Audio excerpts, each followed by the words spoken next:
3, 2, 1, bienvenue chez les amoureux des jeux, je suis Marie et aujourd'hui on se retrouve pour la partie 2 de mon retour du Festival de Cannes des jeux de société. Bonsoir Christelle, bonsoir Serval, comment allez-vous? J'espère que vous allez bien en ce milieu de semaine. Moi, je vais bien, j'en ai marre de travailler, la semaine est tellement longue cette semaine, je sais pas si c'est parce que j'étais en vacances la semaine dernière, mais là j'en peux plus, j'ai hâte d'être en week-end. Mais en même temps, je suis contente d'être jeudi soir parce que ça veut dire qu'on se retrouve en live et ça c'est très très cool. Ça va et toi? Eh bah oui, ça va très bien. J'avoue que je suis quand même un peu fatiguée, mais c'est comme ça tous les jeudis de toute façon, donc on a hâte d'être demain soir pour pouvoir se reposer. Voilà, bon, on a du travail. On va pas chômer ce soir, du coup la semaine dernière, enfin lundi, on a fait la moitié des éditeurs que je voulais vous présenter sur mon retour de Cannes. Et donc là, bah, on va pouvoir faire l'autre moitié. Je pensais faire la totalité lundi soir, mais en fait, il s'avère que j'ai un peu beaucoup parlé. Mais c'est bien, ça veut dire que j'avais beaucoup de choses à dire. Et du coup, bah, j'ai décidé de couper le live en deux. Donc après, peut-être que le live de ce soir, j'aurai fini avant 22h30, on verra. Mais c'est parti. Du coup, on va reprendre là où on en était arrivé. On était arrivé à Labo Ludique. Donc pour ceux qui n'étaient pas là lundi, je fais les éditeurs par ordre alphabétique. Donc on a fini par Labo Ludique la dernière fois. Et donc là, on va commencer avec Libellude. Donc Libellude, l'année dernière, ils avaient sorti un super jeu qui s'appelle Harmonie, que tout le monde connaît. Et là, cette année, ils reviennent en force avec un nouveau jeu qui s'appelle Take Time. Du coup, dans Take Time, c'est un jeu coopératif dans lequel on va devoir résoudre, on va dire, les énigmes de 40 horloges. Et, enfin, j'appelle ça énigme, mais on va dire casse-tête, de 40 horloges. Et en fait, il va y avoir 10 enveloppes dans la boîte et chaque enveloppe aura 4 horloges. Et donc, votre but, c'est à chaque partie d'ouvrir une enveloppe et de battre les 4 enveloppes, enfin de réussir les 4 enveloppes quoi, un peu comme si on était dans un donjon de Zelda, on doit battre les 4 boss, avec le boss final à la fin.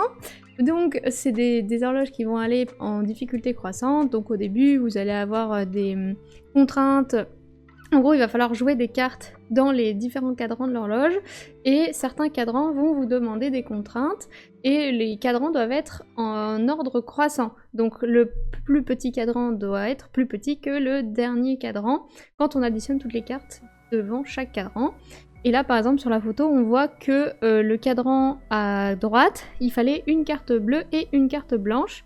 Donc si on respecte pas ça, c'est perdu.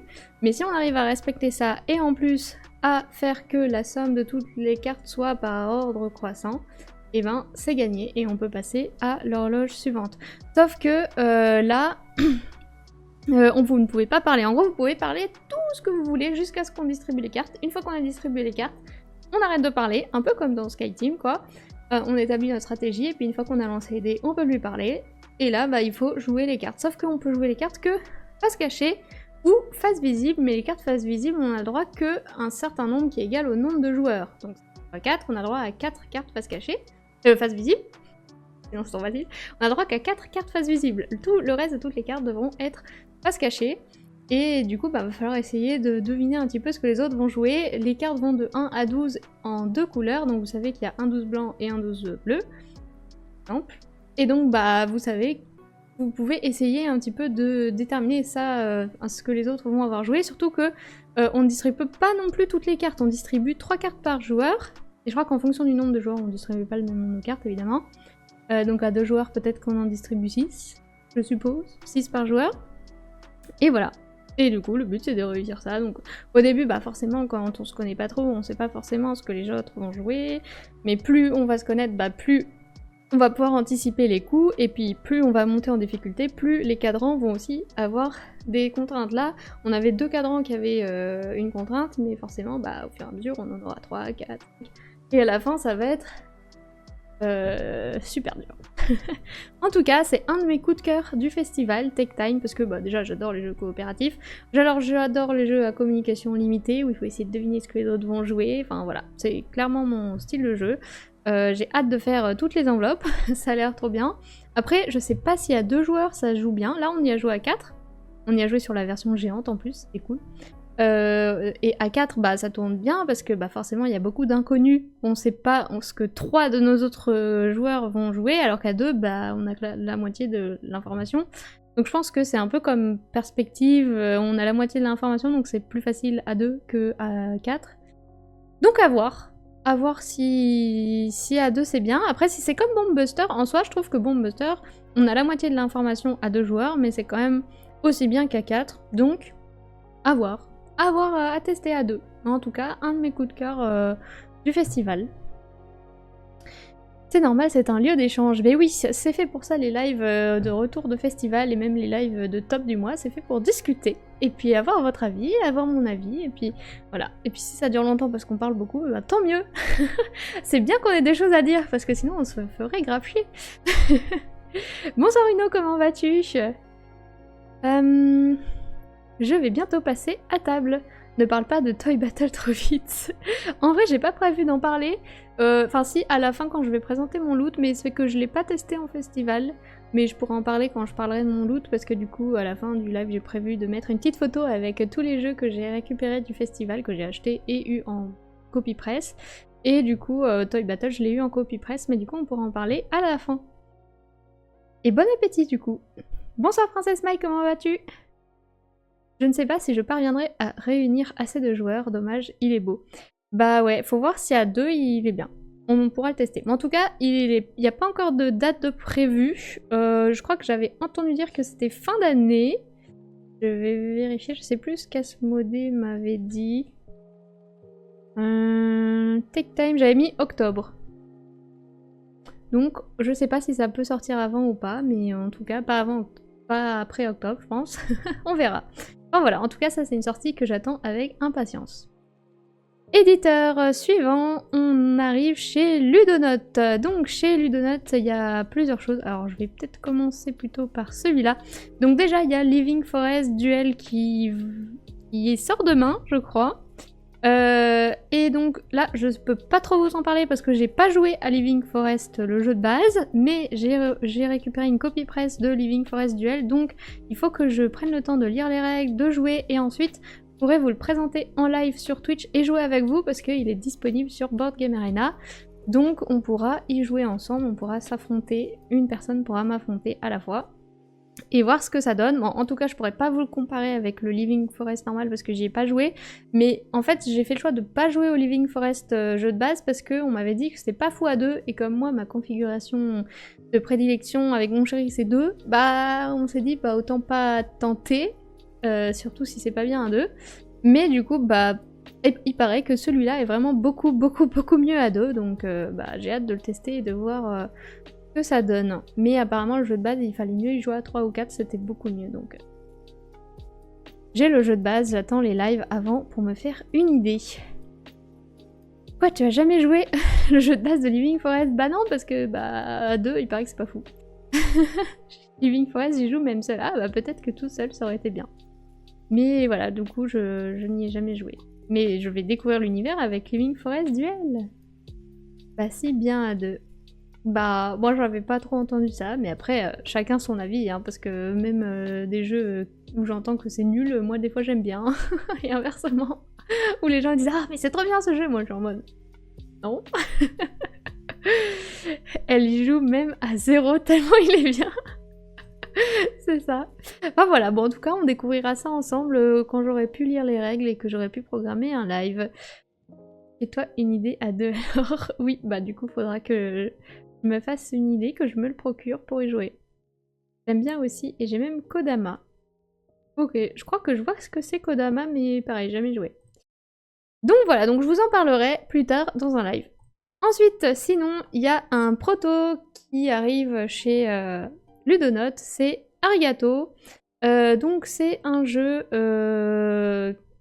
c'est un proto que j'ai déjà testé dans plusieurs événements avec des Instagrammeurs jeux de société, par exemple au jeu dans les vignes, parce que c'est un proto de Florian Cyrix et de Mélodie, et j'ai plus son nom de famille, mais du coup, bah, ils nous l'ont fait tester à plusieurs reprises, Et à la base c'était un thème viking, mais maintenant là ils sont passés sur un thème japonais.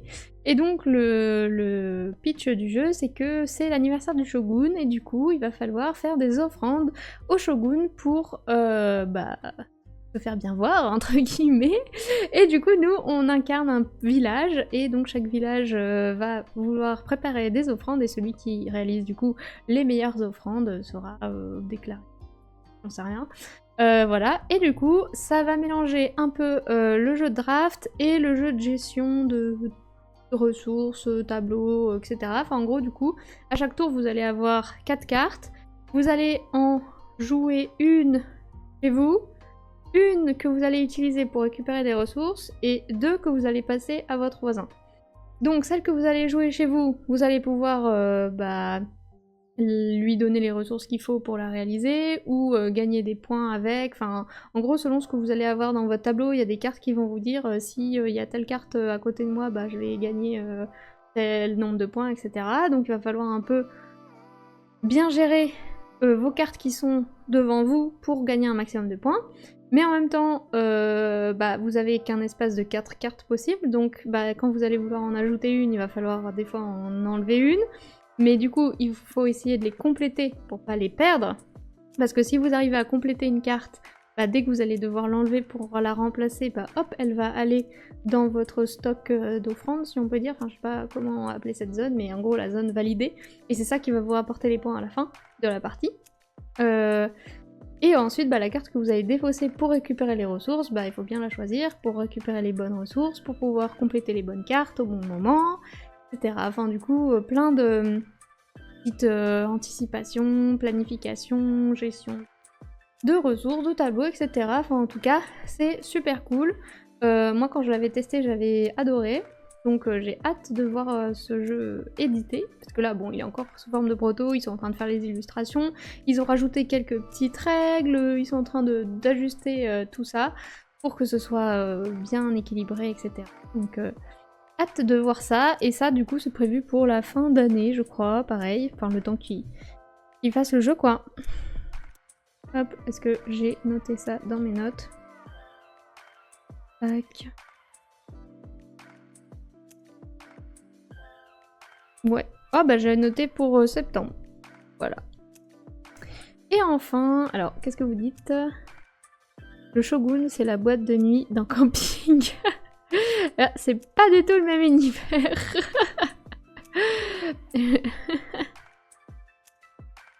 Alors, on n'attend pas Christ. Quoi?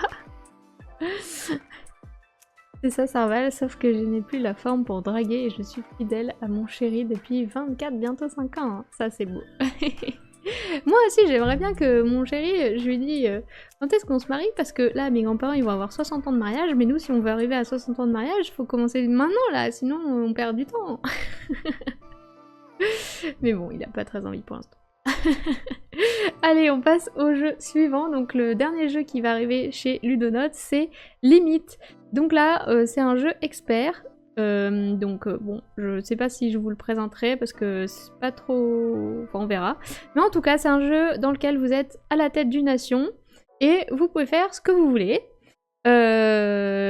Chaque décision, par contre, va avoir un impact sur les autres nations. Donc, il va falloir essayer de vous développer à la fois dans le militaire, à la fois dans le côté scientifique, à la fois développer votre population, enfin, développer plein de choses, comme si vous étiez vraiment à la tête de cette nation, quoi. Et le but, ça va être de gagner un maximum de points. Alors, je sais pas comment on fait pour gagner des points, mais voilà, en tout cas, quand on me l'a présenté, on m'a dit tu fais ce que tu veux, tu développes ta nation, et puis voilà. Et après, tu fais quand même gaffe un peu aux copains à côté, si tu veux pas finir dernière, mais voilà. Donc, tout ce que vous allez faire comme décision va avoir un impact sur les autres, et en même temps, il faut essayer de s'entraider pour voir... Enfin, c'est un peu un jeu de simulation, quoi. Vous allez jouer comme si vous étiez à la tête d'une nation, et voilà, vous faites ce que vous voulez. Mais c'est un jeu expert. Donc on verra. Et ça c'est pour fin octobre. Un jeu pour le président Trump. Et le président Poutine. Bah ouais. Ils vont pouvoir s'entraîner pour faire leur petite stratégie. Voilà. C'est un jeu coop. Non, c'est chacun a sa nation. et chacun fait ce qu'il veut. Et il faut juste être le meilleur que les autres. Mais en même temps, il faut faire attention aux autres. Enfin, voilà quoi. Tu peux pas écraser les autres et gagner, je pense. Enfin, en tout cas, ils m'ont dit qu'ils avaient fait, pour le scoring, ils avaient essayé de faire des choix un peu intelligents et moraux, quoi. Genre, en gros, si tu lances la bombe nucléaire, tu vas pas gagner, je pense. Mais voilà. Chacun... chacun son avis. Mais c'est pas coop, c'est chacun pour soi. Salut Sertaï, comment vas-tu? Donc voilà, c'était Ludonote. Ensuite, on passe chez Lumberjacks. Donc Ludonote, j'ai testé aucun des jeux à part le proto, là, Arigato. Mais les autres, on me les a juste présentés. Là, Lumberjack, donc il y a Paper World qui va arriver. Et là, j'ai pu jouer au jeu. Et j'avoue que j'ai été un petit peu déçue parce que la boîte est trop jolie. Et donc, je m'attendais à un truc super cool.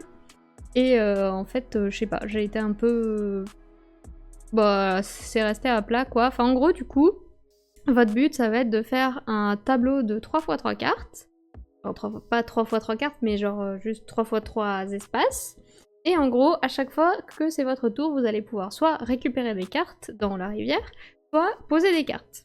Donc pour récupérer des cartes dans la rivière, il y a 5 tas ou 4 tas.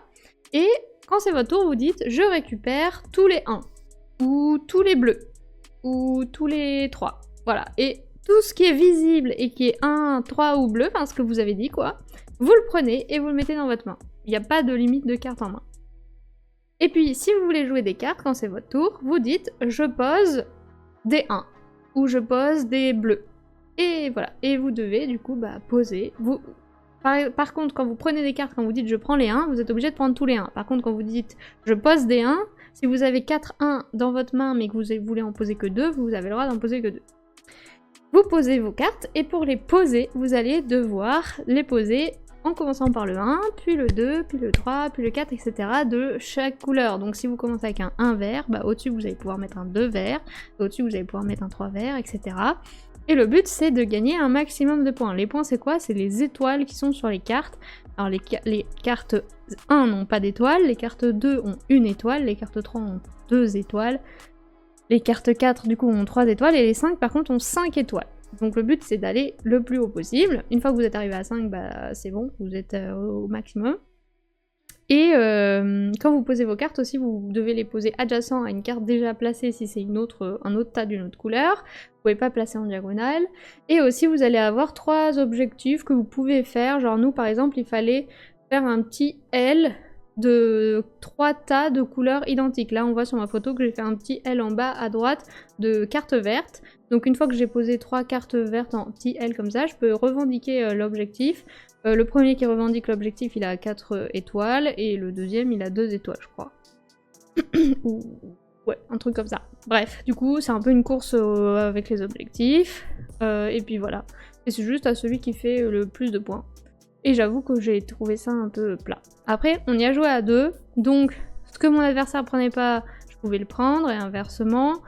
Il y a moins de challenge à mon avis que si on joue à 4, à ce moment-là, là, les cartes elles bougent beaucoup plus, et tu te dis si je les prends pas à ce tour-là, peut-être qu'à mon tour suivant, elles vont pas y être, parce que les 3 autres adversaires auront peut-être pris ce que je voulais, mais je sais pas.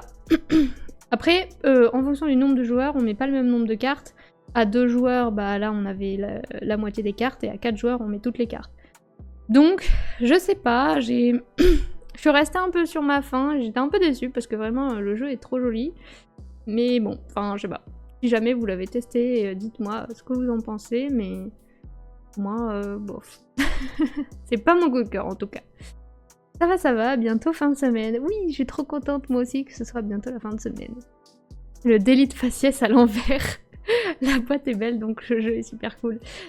Généralement, moi je suis attirée par le design en premier. Après, il y a des jeux très moches qui sont très bien, mais il y a des jeux très beaux qui sont très nuls. Mais en général, quand le jeu est beau, je m'attends à ce qu'il soit bien. Mais bon, ça peut pas toujours être le cas. Putain, c'est Attila. Parfois je me laisse avoir par la couverture et je suis déçue. C'est pour ça que je trouve que les festivals c'est cool parce que ça me permet de tester plein de jeux et des jeux où je me dis ah ouais ça va être génial, au moins je peux le tester et je sais que ok je vais l'acheter parce que j'ai adoré, ou ok non je vais pas l'acheter parce que j'ai pas du tout aimé, mais au moins c'était cool de l'avoir testé une fois, et je sais que je vais pas y revenir. Ou même il y a des jeux qui sont bien, mais j'y ai joué une fois dans ma vie, c'est cool, mais je vais pas y jouer 2 fois. Mais ils sont bien, mais c'est juste qu'il y a tellement d'autres jeux que j'ai tellement mieux à faire. Comme pour les livres d'ailleurs. C'est vrai que les livres, je m'attache aussi de plus en plus à la couverture. Genre quand je regarde, là j'ai une liseuse, du coup quand je regarde sur le Kobo Store là, que je regarde les livres, je me dis ah ça a l'air bien la couverture, et puis je lis le résumé, je fais oh non. Ou alors des couvertures moches, j'ai pas envie de lire ça, et puis en fait le résumé est trop cool. Donc les gens qui faites les couvertures, faites des trucs qui ont un lien avec votre livre ou votre jeu. Non mais là c'est vrai, je sais pas, je suis déçue. Voilà, ça arrive. Il y a des jeux moches où on passe à côté alors que ce sont des pépites. Bah oui, c'est ça. C'est ça. Malheureusement. C'est comme là, par exemple, Fromage.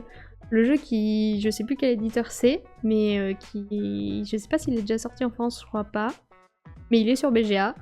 Et on m'a dit qu'il était hyper bien. En plus, j'adore le fromage, alors on m'a dit, ça, tu vas bien aimer comme jeu, c'est ton jeu. Et genre, sauf que quand je regarde la couverture et quand même je regarde le plateau, je me dis... c'est moche. Du coup, j'arrive pas à me dire allez, let's go, on teste ce jeu alors qu'on m'a dit qu'il est super bien. Mais je sais pas, ça me repousse. Après, le fromage, on va pas se mentir, c'est pas la chose la plus merveilleuse du monde au niveau visuel. Donc, ok, mais bon. Je sais pas, ça me rebute. Il faut faire un minimum pour une jolie boîte. Bah oui. C'est pour ça que j'aime les vidéos ou les lives. C'est sûr. C'est sûr, au moins tu peux te faire un avis autre que juste le visuel. Romage sort la charcuterie. On se fait une raclette. J'ai fait un monde d'or ce soir, c'était trop bon. Bref, on s'en fout de ma life. Bon, bah du coup, c'était Paper World chez Lumberjack. Maintenant, on va passer chez Musoka Studio. Donc chez Musoka Studio, j'ai pu tester 2 jeux. Donc le premier jeu que j'ai pu tester, c'est Room Share. Et je dois avouer que j'attendais rien de ce jeu, mais j'ai kiffé de fou. Alors en gros, vous êtes dans on va dire un immeuble avec plein de chambres. Donc on voit là sur la photo de gauche toutes les petites chambres. Il y a des chambres plutôt standards avec des cartes jaunes qui valent 1 point. T'as des chambres un peu plus mieux, les rouges qui valent 2 points.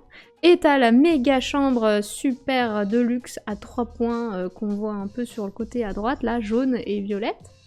Et puis après, t'as les chambres hantées avec les fantômes qui valent -2. Et donc le but, ça va être de placer ces pions pour se retrouver dans les meilleures chambres à la fin de la partie. Sauf que on va marquer des points que si notre pion se retrouve dans une chambre dans laquelle il y a au moins 3 pions, dont le nôtre. Donc il faut s'arranger à la fin pour pas être tout seul ou à 2 pour pouvoir marquer des points. Et en fait, du coup, à chaque fois que c'est votre tour, vous allez jouer une de vos cartes. Et donc là, on voit mes 2 cartes en bas de la photo. Là, j'avais 2 cartes jaunes en main. Donc ça veut dire que si je joue une de mes cartes, je peux poser un de mes pions sur une chambre dans laquelle il y a un pion jaune.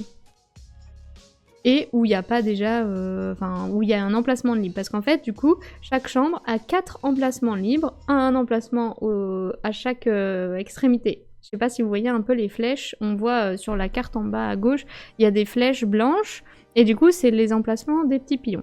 Et en fait, du coup, dès qu'il y a 4 pions dans une même chambre, à ce moment-là, il va y avoir un éclatement des pions. Et donc, chaque pion va aller dans la salle vers la flèche.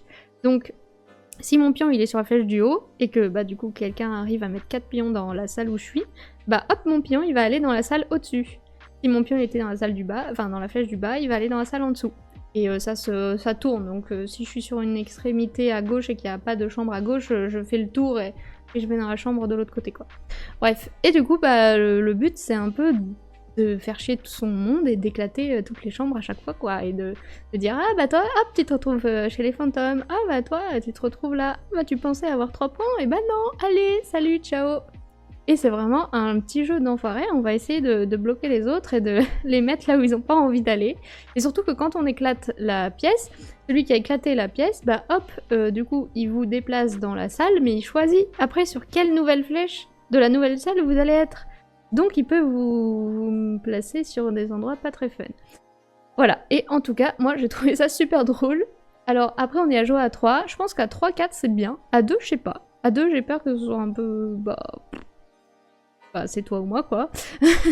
Alors que là à 3 on pouvait grave s'embêter.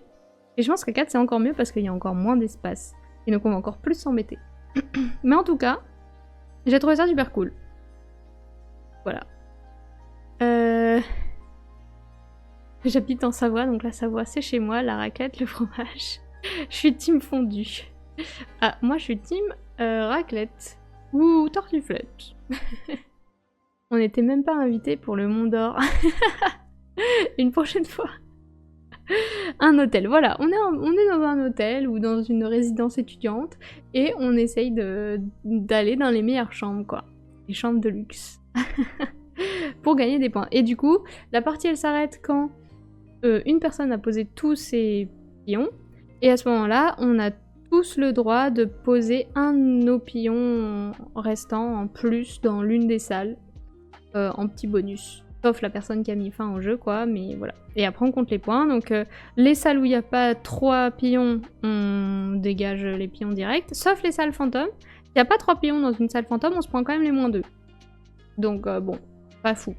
Mais voilà, on enlève tous les pions qui sont dans les salles où il n'y a pas 3 pions. Et puis après, on compte les points où on est. Alors là, ça craint, je ne partage pas ma chambre, sauf avec mon chéri et mes chats. Il n'y a pas de chat. Non, il n'y a pas de chat.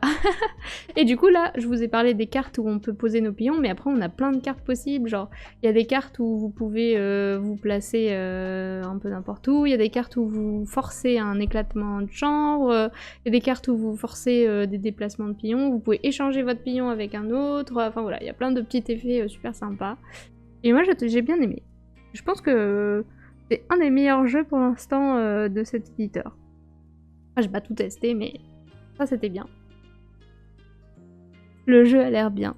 Bah oui. Pas possible de le mettre dans la wishlist de Maildo. Ah, il est pas encore sur Maildo, peut-être. Je sais pas quand est-ce qu'il sort. Quand est-ce qu'il sort? Qu'est-ce que j'ai noté?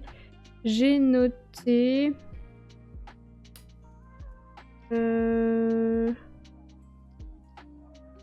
peut-être pas noté. Je retrouve plus là où j'ai noté. Ah si, là, fin septembre. Ça arrive fin septembre. Voilà, et du coup, le deuxième jeu que j'ai testé chez Musoka Studio, c'est Tanbo. Je sais pas trop comment ça se prononce. Tanbo ou Tambo. Et du coup, là, c'est un petit casse-tête pour 2 joueurs. Et ça, j'ai un peu moins aimé. Enfin, je trouve que ça pourrait marcher en solo. Mais c'est dit pour 2 joueurs, alors je sais pas, je trouve ça un peu bizarre. Mais du coup, là, en gros, on est dans une rizière et le but, ça va être de récolter le plus de grains de riz possible, quoi. Et donc, en fait, à chaque tour, vous allez pouvoir... Donc, vous voyez, on a... la rizière, elle est un peu en cercle et il y a 5 quartiers. Et en fait, à chaque tour... un peu comme aux Awele, je sais pas comment on dit, Awele. Vous allez prendre du coup l'endroit où il y a le petit bonhomme, et s'il est tout seul, bah, vous le déplacez d'une case, mais s'il y a des serpents ou des morceaux de riz avec sa case, vous allez semer les petits pions d'espace en espace, quoi, enfin de case en case. Et la case sur laquelle vous allez vous arrêter, vous allez faire son effet. Et en fait, il y a plusieurs effets possibles. Si jamais il y a plus de serpents que de grains de blé, à ce moment-là, vous allez, je sais plus, défausser les serpents et prendre du blé, ou je sais pas quoi. Enfin, en gros, à chaque fois, c'est ça. S'il y a plus de serpents que de grains de blé, vous faites un truc. Mais s'il y a plus de grains de blé que de serpents, vous faites un truc. S'il y a que des serpents, vous faites un truc. S'il y a que du blé, vous faites un truc. Alors, j'ai pas tout retenu, mais voilà. Et du coup, le but, bah, ça va être de récolter un maximum de grains de blé. Et c'est le premier qui a 25 points. En gros, il y a des grains de blé à 3 points, des grains de blé de riz à 4 points et des grains de riz à 5 points. Et c'est le premier à 25 ou 21.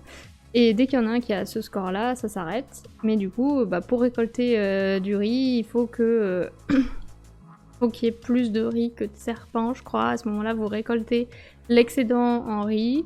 Et voilà. Enfin, j'ai pas trop accroché, j'avoue. Donc, et puis du coup, je l'ai hyper mal expliqué.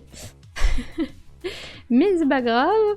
Et je trouvais que, enfin, je trouve qu'en solo ça peut hyper bien marcher parce qu'on fait sa petite popote, genre hop, je décale ça. Enfin, il pourrait faire des petits défis en mode vous commencez dans cette configuration là et vous devez avoir un tel score en tant de tours. Et du coup, faudrait, genre vas-y, je fais ça au premier tour, au deuxième tour, etc. Ça pourrait être grave cool.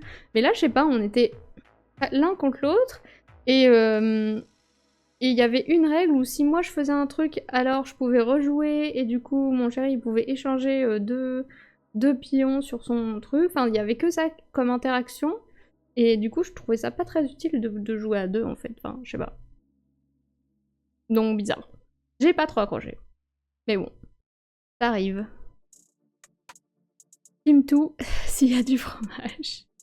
Mais oui, c'est trop bon le fromage. Il sort quand? Alors celui-là, aucune idée. J'ai pas noté. J'ai tellement pas accroché que j'ai même pas noté. Voilà, si c'est possible, c'est juste que Christelle tente de résister. Voilà, donc ça c'était Musoka Studio. Ensuite on passe chez Haut les Mains. Donc chez Haut les Mains, je sais pas si vous avez déjà joué au jeu Haut les Mains. Mais là du coup ils vont sortir un nouveau jeu. Là, cette année ils avaient sorti Mind Me. Et là ils vont sortir du coup Mime Master. Et donc là, Mime Master, c'est un jeu de mime, mais à l'envers. C'est pas, si vous allez devoir faire deviner un mot, c'est pas vous qui allez mimer le mot. Vous allez devoir indiquer aux autres joueurs ce qu'ils vont devoir mimer. Donc par exemple, vous pouvez leur dire mettez-vous les bras le long du corps et ensuite faites un mouvement des bras vers le haut et vers le bas. Et du coup, les autres, et je sais pas si vous essayez de le faire chez vous, mais vous mettez vos bras le long du corps et vous faites le mouvement du haut vers le bas. Qu'est-ce que vous mimez? Bah, un oiseau. Voilà. Oh, vous avez trouvé. Et du coup, bah, à chaque mot que vous allez devoir faire deviner, bah, vous allez devoir dicter aux autres joueurs la marche à suivre pour trouver le mot. Et j'ai trouvé ça hyper marrant parce que, bah, en vrai, ça change de fou parce que, au moins, bah, vous n'êtes pas tout seul à mimer comme un con devant tous les autres. C'est tous les autres qui sont comme des cons à mimer devant vous et vous pouvez leur faire ce que vous voulez. Ça, c'est super hilarant. Après, bon, il faut qu'ils comprennent un peu quand même ce qu'ils doivent faire. Parce que des fois, on a fait genre une dizaine de mimes et des fois, on était en mode ok, genre ils nous disaient mettez votre main devant le visage, mais il faut préciser est-ce que c'est la main ouverte, la main fermée, la main... Enfin voilà. C'était très très drôle. Ou mettez-vous à genoux, montez une jambe, et là t'es en mode what the fuck. Qu'est-ce qu'elle nous fait faire? Et c'est hilarant. Voilà, enfin franchement moi j'ai bien aimé. Après c'est vraiment un jeu chill, coopératif, il n'y a pas de points à gagner ou de... Vous faites autant de cartes que vous voulez, il n'y a pas de... Voilà, c'est vraiment vous jouez autant de temps que vous voulez. Il n'y a pas... Sur les cartes je pensais qu'il y avait genre... parce que vous voyez il y a trois possibilités sur les cartes, mais j'ai demandé, il n'y a pas vraiment de niveau facile, moyen, difficile, c'est juste des cartes voilà, avec 3 propositions, vous choisissez celle que vous préférez. Il y a des fois des objets à te faire deviner, des mots ou des expressions parfois. Donc quand c'est trop dur, vous pouvez annoncer un peu le thème, genre si c'est une expression, vous pouvez dire alors là on cherche une expression, ou là on cherche un objet, là on cherche un animal, enfin pour augmenter ou diminuer la difficulté, vous pouvez le dire ou pas. Voilà, et franchement, j'ai trouvé le principe hyper original, parce qu'on n'avait jamais fait ça. D'habitude, quand on fait deviner un mime, c'est nous qui mimons et les autres doivent deviner. Bah là, je trouve ça hyper original qu'on doive dicter aux autres ce qu'ils doivent faire. Voilà, et c'est même hyper marrant pour soi-même de les regarder faire. Voilà. C'est pas un jeu, ça c'est une torture. Lol, MDR. Merci Didoudi pour le follow. Bienvenue. Comment vas-tu? Je cherche la sortie, moi. J'ai vu une vidéo sur Instagram de 20 meeples sous les mers, je crois que c'est ça leur nom, pour faire de la pub pour ce jeu. Et la vidéo, bah, vous irez voir, mais c'est très marrant. la dame, elle veut pas faire la vaisselle, du coup elle dit à son mari on fait un jeu, et puis du coup elle dit vas-y on joue à Mime Master. Et du coup elle lui dit alors tu vas devant l'évier, tu mets tes mains dans l'évier, tu attrapes l'éponge, et puis tu attrapes le couvercle de la casserole et tu mets l'éponge dessus et tu fais des mouvements de cercle. Du coup il se met à faire la vaisselle à sa place. C'est très marrant. Très bonne idée. Ils ont trouvé ça, ils ont bien trouvé ça. Bon, du coup ça c'est chez Olemain et c'est très cool. Ensuite, on arrive chez Ori Games. Donc chez Ori Games, il y a Balconia qui va arriver. Je sais pas quand est-ce que ça sort, mais je crois que ça arrive bientôt. Et je vous avoue que j'étais hyper hypée par le jeu parce que je trouve qu'il a l'air vraiment super cool. On met des petits balcons sur son immeuble, c'est très joli et c'est original. Ça fait un peu penser aux Puissance 4. Mais avec des balcons et avec une autre manière de scorer, quoi. On n'aligne pas 4 pions de sa couleur. Mais j'avoue que ça a un petit peu fait flop chez moi. Enfin, j'ai pas trop accroché. J'ai trouvé ça un peu long et laborieux. En fait, du coup, à chaque tour, vous allez du coup tirer une valeur de balcon au hasard. Donc c'est un petit jeton que vous allez retourner. Donc là, c'était le 10. Donc on prend le balcon 10. Et ensuite, vous allez regarder les 4 faces du balcon. Et vous allez choisir quelle face vous voulez pour vous et quelle face vous allez proposer à votre adversaire. Sur les 4, donc vous en choisissez 2 pour vous et 2 pour votre adversaire. Vous le mettez sur le cercle qu'on voit là sur la photo. Et du coup, moi j'étais rose et mon adversaire était bleu. Et donc, quand il reçoit ce petit cercle avec ce petit balcon posé dessus, il sait qu'il doit choisir l'une des 2 faces bleues. Et il sait que du coup, j'aurai forcément la face opposée, rose. Et donc, en fonction de ce qu'il choisit, après il glisse le petit balcon dans l'immeuble, à l'endroit où il veut le mettre, parce que du coup c'est lui qui choisit où est-ce qu'il veut mettre le balcon. Il faut toujours mettre le balcon adjacent à un autre balcon déjà posé, évidemment, hein, et le balcon peut pas être dans les airs. Donc voilà, et j'ai trouvé ça hyper long, hyper lent, genre je me faisais chier pendant que mon chéri réfléchissait à quel balcon il voulait, moi je me faisais chier pendant que... Enfin lui il se faisait chier pendant que moi je choisissais, enfin bref c'était long. Et puis aussi quand l'autre mettait le balcon dans l'immeuble, on était en mode c'est quoi déjà que t'as choisi?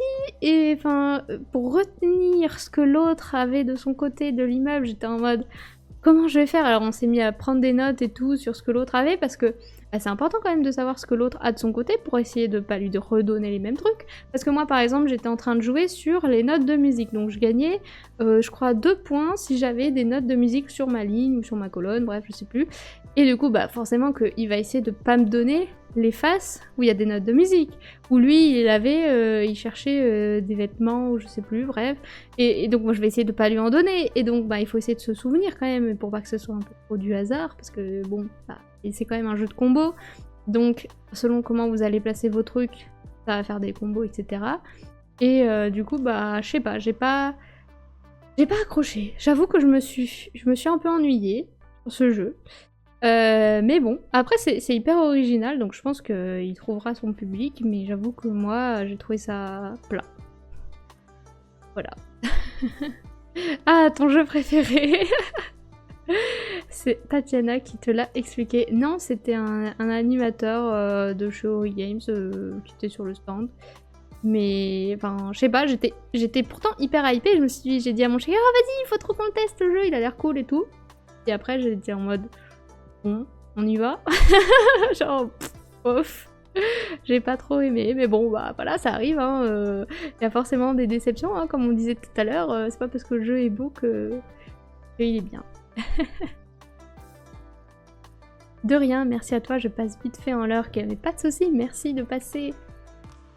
J'aime bien les vidéos de Tatiana, moi aussi j'adore les vidéos de Tatiana, elle est géniale. J'aimerais trop avoir ses idées, je suis jalouse. Mais bon, on peut pas tous avoir du talent. J'ai le même genre de jeu avec Harry Potter. Ok, tu me diras le nom. Le lapsus pour bien dire que tu me faisais chier. Ouais, je m'ennuyais quoi, genre bon, chacun son truc. Hein. Après, c'est parce qu'il y a tellement de jeux en ce moment qui sortent où on joue en simultané, ou alors pendant que l'autre joue, toi tu réfléchis à ta stratégie et tout ça, t'as pas l'impression d'attendre, tu fais ta life pendant que l'autre réfléchit. Là, j'étais en mode C'est bon, t'as choisi. J'en avais trop marre. En plus, j'aime pas être sur mon téléphone quand on joue à un jeu de société, mais là, j'avais qu'une envie, c'était de regarder mes messages Instagram, quoi. Donc bon, pas fou, quoi. C'est quoi le nom du jeu avec Harry Potter? Ouais, je suis curieuse de savoir. Mais bon, après, il y en a qui vont sûrement bien aimer. Donc chacun son truc. Voilà, voilà. Pourtant, Origame, c'est un de mes éditeurs préférés. Là, j'ai adoré leur jeu Cité Royale, qui est sorti en fin d'année. J'adore tous leurs jeux à la recherche de la planète X, à la recherche des espèces disparues. Enfin, franchement, moi j'adore leur gamme, j'aime bien Chronologique.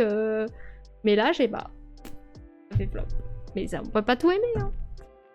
Allez, on passe chez Playpunk. Donc là, chez Playpunk, leur deuxième jeu, c'est Zénith, qui arrive fin mars et qui est déjà jouable sur BGA.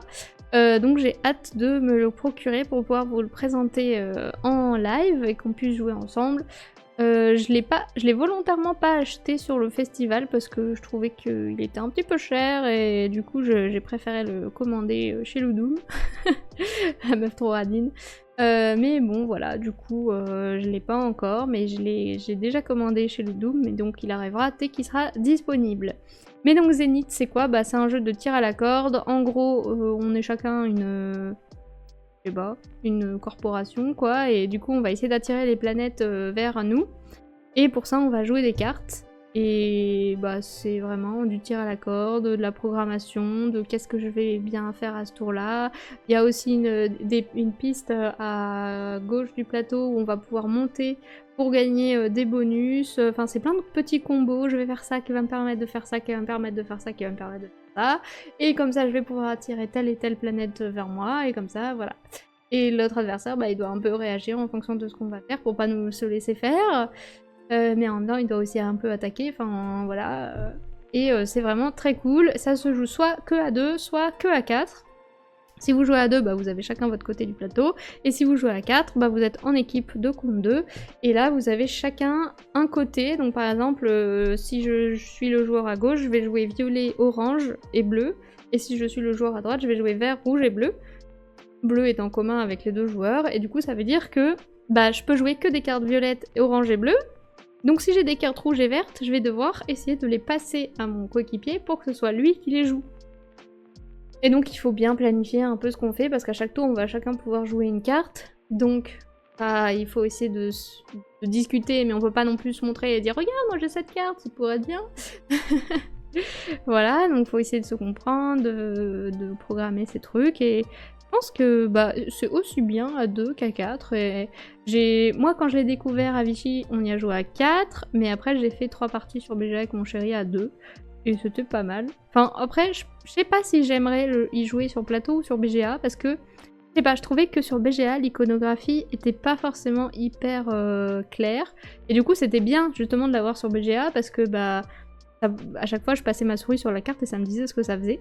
Du coup, j'ai un peu peur qu'en y jouant en vrai, bah, que je me dise à chaque fois, tiens, c'est quoi ce symbole déjà? Enfin, je sais pas, l'iconographie ça imprimait pas dans mon cerveau. Donc bon, on verra quand j'y jouerai sur table. Mais en tout cas, je trouvais que c'était agréable sur BGA d'avoir les petits rappels à chaque fois. Voilà, en tout cas, c'est très cool. Un de mes coups de cœur de Vichy, celui-là. Vu que je l'avais testé à Vichy, je l'ai pas mis dans mes coups de cœur de Cannes, mais pourrait être un coup de cœur de Cannes. En même temps, sur un monde de jeu, elle a jamais réussi à le présenter le jeu. Ah, j'avoue que j'ai pas été voir, mais ça m'intrigue d'aller voir un peu sa présentation. Top Trumps Match. C'est ça le nom, ok. Tu prends ton téléphone et tu fais semblant de prendre des photos pour regarder Insta. C'est ça. Je comprenais pas, mais oui, des fois je fais ça aussi. Je fais genre, oui, je prends, ouais. C'est pour Instagram. C'est Top Trump Match Harry Potter. Ok, bah on irait voir. Zénith, ça m'a fait penser à Adara un peu. J'ai jamais joué à Adara. Et peut-être. Moi en tout cas, c'est le deuxième jeu de chez Playpunk et bah ça s'annonce bien comme Captain Flip. Je pense qu'ils vont faire un carton. Voilà, on arrive maintenant aux lettres R avec Randolph. Du coup, chez Randolph, j'ai pu tester Rolly, leur nouveau jeu qui va arriver en fin d'année. Donc là, c'est un peu un jeu de stop ou encore très chaotique. En gros, votre but, c'est de récupérer le plus d'argent possible. Et donc, à chaque tour, on va lancer 2 dés. Et selon les faces de dés qui vont tomber, vous allez pouvoir choisir des billets. Donc par exemple, si on a une phase 2 et une phase 5, vous allez pouvoir choisir de soit prendre un billet de 2, soit un billet de 5. Si on relance les dés, par exemple ça fait Joker et 10, bah vous pouvez soit prendre un billet de 10, soit un billet de votre choix. Et les valeurs, ça fait moins 2, 0, 2, 5, 10. Voilà. Et donc, bah, selon les valeurs qui tombent, vous prenez les billets. À quoi ça sert de prendre des moins 5, vous allez me dire, parce que le but c'est d'avoir le plus de sous à la fin de la partie. Bah en fait, à la fin il y aura des majorités. Celui qui a le plus de billets de moins 5, il va gagner 100. Donc ça peut valoir le coup. Mais celui qui a le plus de billets de 0, il va gagner 70. Et en gros, bah voilà. Donc, et pour les billets de 10, il n'y a pas de majorité, parce que ça vaut déjà un peu trop cher. Mais pour les billets de 5, je crois que c'était 40 et 20. Les sous qu'on pouvait gagner. Enfin voilà. Et du coup, bah, plus les billets valent cher, moins les majorités valent cher, etc. C'est un jeu de stop ou encore parce que du coup, à chaque manche, vous allez amasser plein de billets.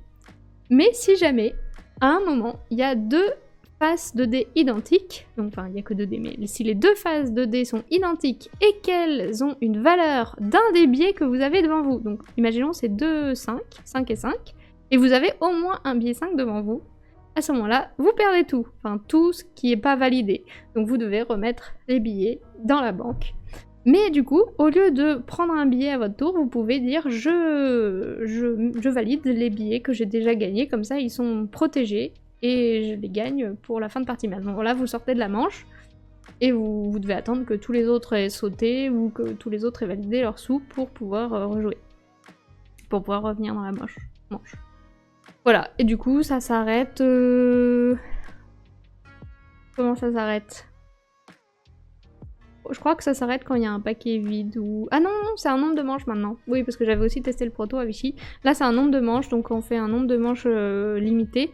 Et si vous êtes le premier à vous arrêter et à valider votre argent dans une manche, vous allez récupérer un jeton manche.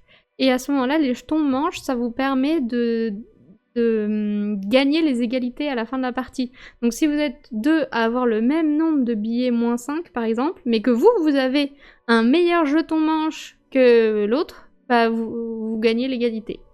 Donc ça peut vous donner envie de valider vos billets avant les autres des fois, pour pouvoir gagner ces petits jetons de manche, pour pouvoir peut-être gagner les égalités à la fin de la partie.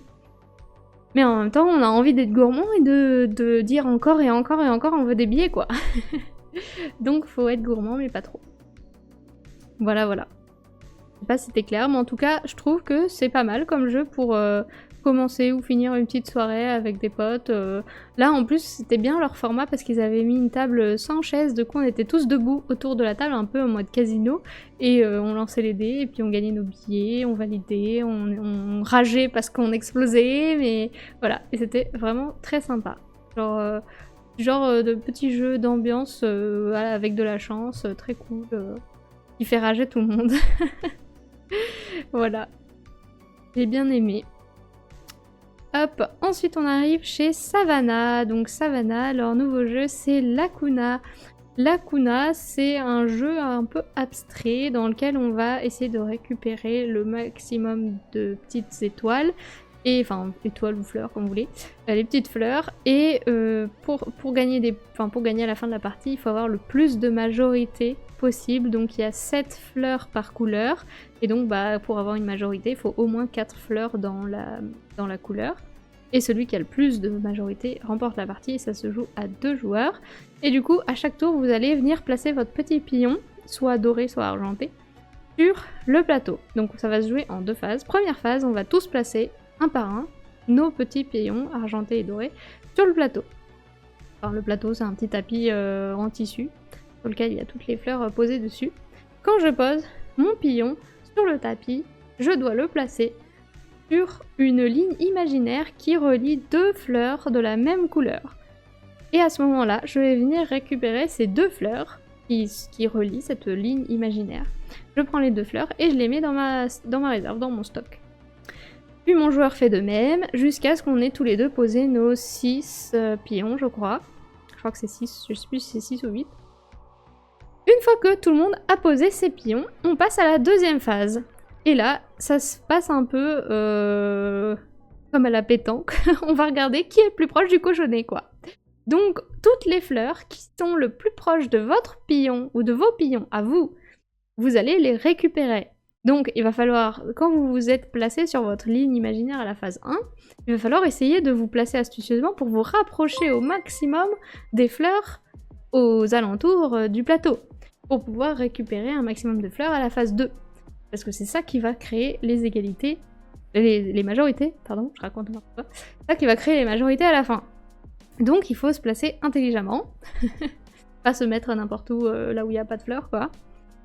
Et voilà. Et du coup, c'est juste ça. Et à la fin, du coup, quand toutes les fleurs ont été dispatchées entre vous ou votre adversaire, selon qui était le plus proche, vous allez regarder qui a les majorités sur quelle couleur de fleurs, et ensuite, celui qui a le plus de majorités remporte la partie.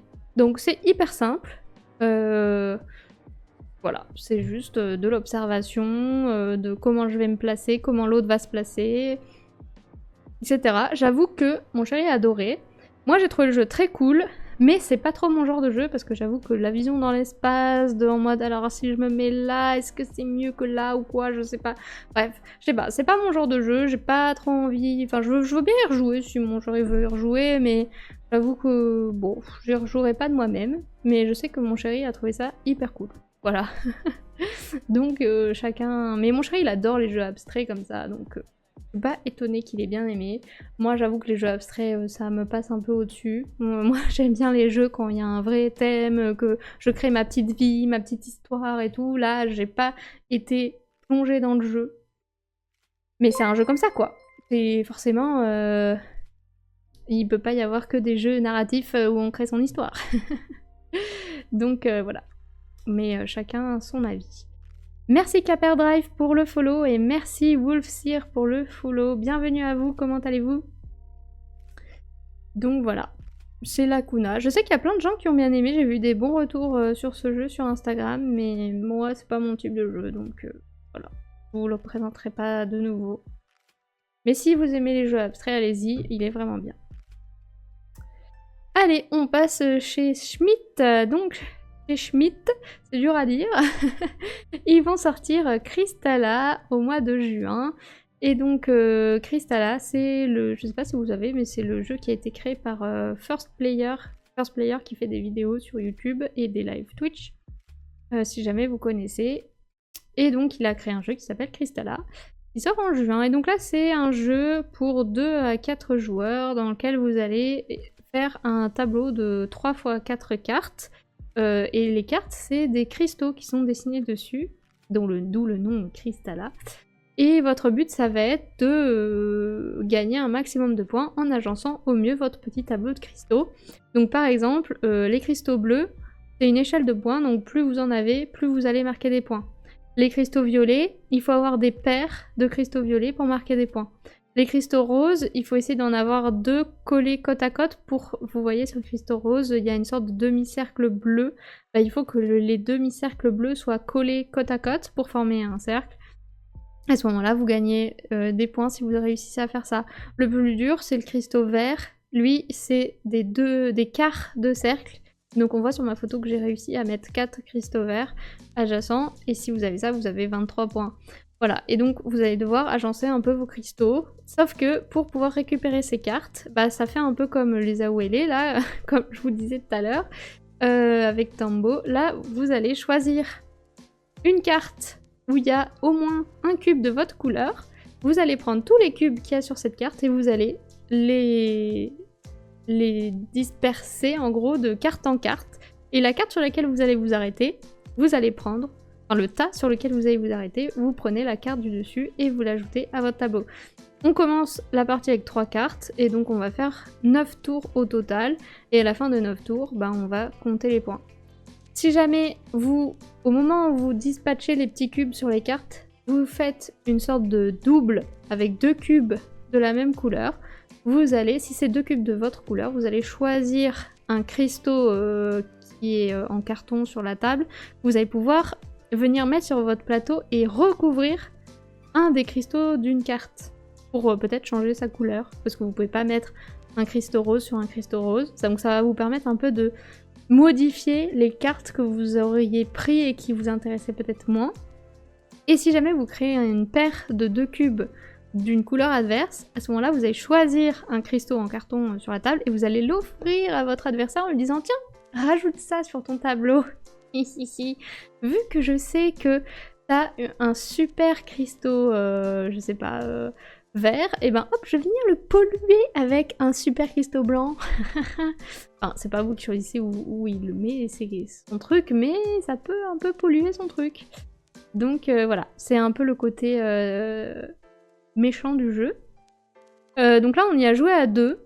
Alors, je suis un peu restée sur ma faim, parce que je m'attendais pas à ce qu'on joue que 9 tours. Enfin, bon, quand la personne nous a expliqué les règles, elle nous l'a dit, hein, qu'on allait jouer que 9 tours et qu'on faisait un tableau de 3 x 4 cartes, mais je pensais pas que ça allait être si rapide. Du coup, quand il restait plus que 2 cartes à prendre, j'étais en mode « Ah, mais c'est déjà fini !» Mais j'ai rien fait, en fait. Moi, je veux encore jouer. Donc, je suis restée sur ma faim. À la fin, j'étais en mode « Mais moi, je veux rejouer. » Je veux continuer à faire mon tableau. Mais je pense que c'est ça aussi la force du jeu, parce que du coup, bah, on a fini de jouer, on se dit « Ah ouais, j'ai fait ça, mais j'aurais pu faire mieux, donc je veux rejouer pour retenter un autre truc, une autre stratégie. » Et puis, nous, on n'a pas beaucoup utilisé la stratégie de faire des paires de cubes et d'essayer de pourrir l'adversaire. Bah, je pense que là, si je rejoue, je fais ça tout le temps, parce que c'est hyper satisfaisant de polluer. Voilà, je cherchais le mot égrener, merci Serval. On égrène ces petits cubes, et c'est hyper bien d'aller polluer le plateau adverse et de lui dire « Ah, toi tu pensais pouvoir avoir, hop, je sais pas, une ligne de cristaux blancs, bah non. » Voilà, et donc franchement, j'ai été agréablement surprise par ce jeu. Je pense que bah, dès qu'il va sortir, je vais l'acheter pour pouvoir y rejouer, retenter. Je pense qu'à 4, il est quand même plus intéressant qu'à 2 parce qu'évidemment, bah, il y a 4 couleurs de cubes. Et bah là, on joue qu'avec 6 tas de cartes. À 4 joueurs, on joue avec 9 tas de cartes. Mais bah, c'est sûrement plus intéressant à 4 parce qu'on peut plus venir s'embêter, faire des paires de cubes. Je sais pas, j'ai pas testé à 4, mais peut-être qu'il y a plus de contrôle à 2, mais en même temps, les cartes partent moins vite. Donc là, par exemple, nous, on était bloqués parce qu'il n'y avait pas de carte verte. Et on voulait tous les deux faire du vert. Donc, bah, il fallait qu'on prenne une carte sur un tas en égrenant nos cubes, mais on voulait pas du tout révéler de carte verte parce qu'on savait que sinon l'autre allait la prendre direct. Donc on était un peu bloqués par ça, mais peut-être que du coup, vu qu'il n'y avait pas de carte verte, on aurait dû faire une autre stratégie. Je sais pas, mais du coup j'ai eu plus de chance parce que j'ai réussi à avoir 4 cartes vertes, mais parce qu'à chaque fois que mon chéri prenait une carte, bah il y avait une carte verte en dessous et hop, bah je m'arrangeais pour égrener les cubes pour pouvoir finir sur cette carte et la prendre. Mais je sais pas, genre... Donc j'ai envie d'y rejouer pour tester plein d'autres stratégies, donc ça c'est quand même encourageant. Mais voilà, donc à voir, ça sort en juin. Celui-ci, il est dans ma wishlist. Moi aussi. C'est un vitrail, non? Oui, ça peut faire vitrail. Mais en tout cas, le vitrail de la couverture est beaucoup plus beau que ce que j'ai fait sur ma table en bas. Un cristal, Marie, sinon j'ai les oreilles qui saignent. Oups. Pardon. Je suis une vraie fille, j'aime les jeux colorés qui brillent. Moi aussi. Mais là, les cartes, elles brillent pas. C'est juste le dessin. Mais ils auraient dû faire des petites paillettes et tout. Bon, le jeu aurait coûté beaucoup plus cher, mais... Warning, c'est le plateau adverse qu'on aime polluer. Par contre, on pollue pas la planète. C'est sûr. Est-ce qu'il y a un solo? Je crois que sur la boîte, c'est écrit 2-4 joueurs, donc je pense pas qu'il y ait de solo. Bah après, peut-être qu'il y a des gens qui vont créer un mode solo et qui vont le partager. Je sais pas. Mais en tout cas, je pense que pour l'instant, c'est pas prévu. Merci pour la précision, j'étais à 2 doigts de vider un bidon d'huile moteur dans mon jardin. Merci Sarval. Oh oui, des paillettes. Il faut qu'il fasse un jeu avec des paillettes. On serait tous fans. Voilà, donc Crystalla qui arrive chez Schmitt. Qui a l'air sympa. Ensuite, on arrive chez Scorpion Masqué. Donc là, chez Scorpion Masqué, il y a un jeu qui arrive en fin d'année, c'est Tag Team. Et donc, c'est un jeu 2 joueurs dans lequel on va s'affronter. Donc, on va chacun avoir 2 guerriers, on va dire. L'autre joueur a aussi 2 guerriers. Et ces 2 guerriers vont avoir des cartes qui vont former notre deck. Et en fait, ça mélange un peu Challenger et un deck building, entre guillemets. En gros, vous allez... Au début, vous aurez 2 cartes dans votre deck. Et à chaque tour, vous allez piocher 3 nouvelles cartes de votre pioche, choisir une des cartes parmi les 3, et vous allez ajouter une carte à votre deck. Donc, au départ, vous en avez 2, mais après, vous en avez 3, puis 4, puis 5, puis 6, etc. Et quand vous ajoutez la carte, vous l'ajoutez où vous voulez. Donc, vous pouvez la mettre en premier, en dernier, au milieu, où vous voulez. Mais c'est juste que, quand chaque joueur a choisi sa carte, qu'il l'a placée dans son deck, on met nos decks face cachée, et ensuite, on tire tous les 2 la première carte. On résout les effets, puis on tire tous les 2 la deuxième carte. On résout les effets, puis on tire la troisième, etc. jusqu'à ce qu'il n'y ait plus de cartes. Et les effets, c'est quoi? C'est je t'attaque, je me protège, je gagne un bonus parce que chaque guerrier a ses propres façons de marquer. Genre là, par exemple, j'avais Xingxi, elle avait une sorte de piste où je devais grimper, et en fonction de la valeur où j'étais sur la piste, elle faisait pas forcément les mêmes pouvoirs. Par exemple, si j'étais entre 1 et 7, elle attaquait, mais si j'étais entre 8 et 15, elle se protégeait, par exemple. Enfin, du coup, en fonction de là où j'étais, elle faisait pas la même chose. Puis vous allez gagner de la mana, entre guillemets, c'est les petits cubes bleus qui sont sur les tuiles. Ça va être votre puissance. Donc quand vous allez attaquer, plus vous allez avoir de cubes, plus vous allez avoir une attaque puissante.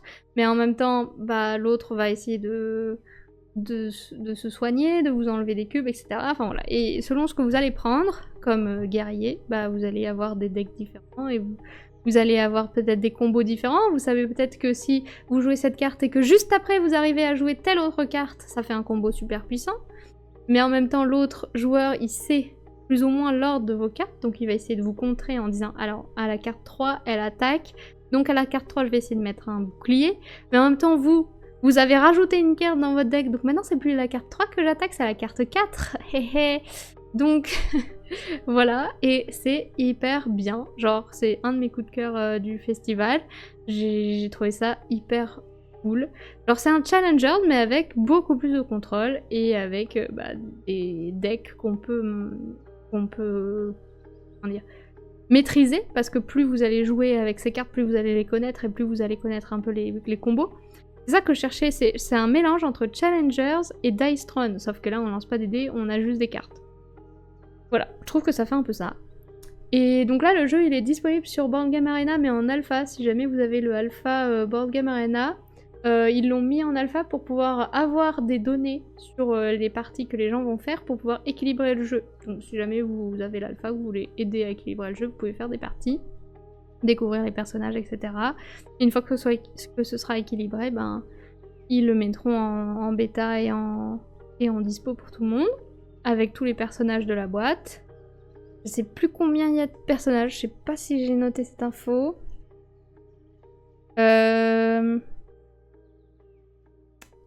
J'ai pas noté le nombre de personnages, mais j'ai noté le nombre de combinaisons. Il y a 66 combinaisons possibles entre les personnages, donc ça fait beaucoup. Et ensuite, plus tard, si le jeu marche bien, ils ont prévu de sortir des extensions avec des nouveaux personnages, un peu comme Dice Throne, quoi. En gros, vous aurez votre boîte avec votre nouveau combo super fort de tel personnage. Ils vont essayer peut-être de faire des licences aussi, plus tard, si le jeu marche bien. Donc voilà.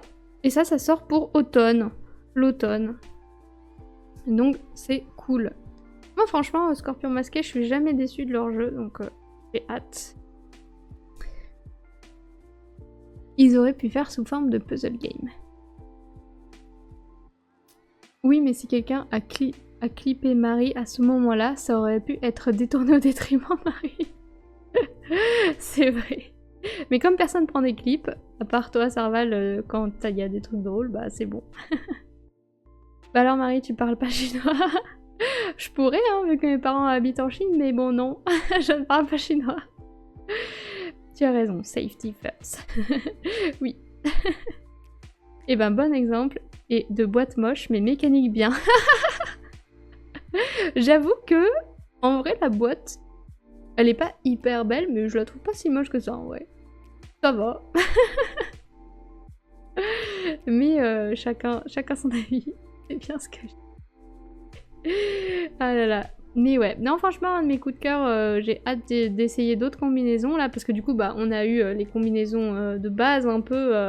Moi j'avais le vert et le bleu, et mon chéri il avait rouge et blanc. J'ai pas les noms des personnages, mais et donc bah, j'aimerais bien voir ce que ça fait de prendre un autre personnage, de faire d'autres combos et tout ça. Ça peut être très cool. Ah oui, c'est pour ça que je te demande pourquoi tu parles pas chinois. Demande à tes parents de t'apprendre.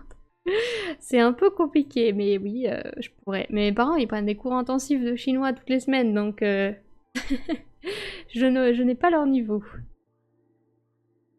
Alors, et ben du coup, on a fini avec Scorpion masqué, et on va passer chez Subverti. Donc chez Subverti, il y a Symbiose qui était en campagne Ulule, je crois, avant le Fige. Et là, du coup, qui était en vente au Fige et en test au Fige. Et donc Symbiose, qu'est-ce que c'est? C'est un jeu dans lequel vous allez avoir un tableau de 2 x 4 cartes. Et ça fait un peu comme le Skyjo. Votre but, ça va être... Enfin, c'est pas en même temps Skyjo. Enfin, Skyjo, le but, c'est d'avoir le moins de cartes possible. Mais en gros, votre plateau, au début, bah, vous avez que des cartes face cachées. Et votre but, ça va être d'échanger vos cartes pour avoir le meilleur score possible. Donc dans Skyjo, il faut avoir le moins de points possible. Mais là, votre but, c'est d'avoir le plus de points possible. Et donc, à chaque tour, vous allez venir échanger une de vos cartes avec une carte dans la rivière. Et votre but, bah, ça va être de faire des petits combos. Donc là, par exemple, on voit que ma carte en bas à droite, avec le petit escargot sur un petit fond rose, il me dit que je gagne 3 points par poisson. Et en fait, le petit truc du jeu, c'est que mes cartes qui sont sur la colonne tout à droite, en fait, elles vont scorer par rapport au tableau de mon voisin de droite. Et mes cartes sur mes 2 lignes tout à gauche, elles vont scorer en fonction du tableau de mon voisin de gauche. Et mes 4 cartes centrales, elles vont scorer en fonction de mon tableau à moi personnel. Donc là, mes 3 points par poisson, sur ma carte avec l'escargot rose, ça va scorer par rapport à mon voisin de droite. Donc il faut que je m'arrange pour que je mette cette carte à cet endroit si mon voisin de droite, il a beaucoup de poissons. Sinon ça me sert à rien. Et en même temps, il faut que j'essaye de faire que mon voisin de droite ait pas de carte 3 points par escargot. Parce que là, je lui ai mis un escargot super sympa. Parce que lui, mon voisin de droite, sa colonne de gauche, ça va scorer par rapport à mon tableau. Donc il faut un peu regarder ce que les autres font, que ce qu'il y a dans la rivière. Moi, par exemple, mon voisin de gauche, on voit au-dessus, là, c'est mon chéri, il a que des cartes roses quasiment visibles. Il a une carte verte et 4 cartes roses pour l'instant. Bah du coup, sur ma colonne de gauche, bah j'ai mis 2 points par carte rose chez mon voisin. Comme ça, j'ai scoré un max sur les cartes roses, vu qu'il avait plein de cartes roses.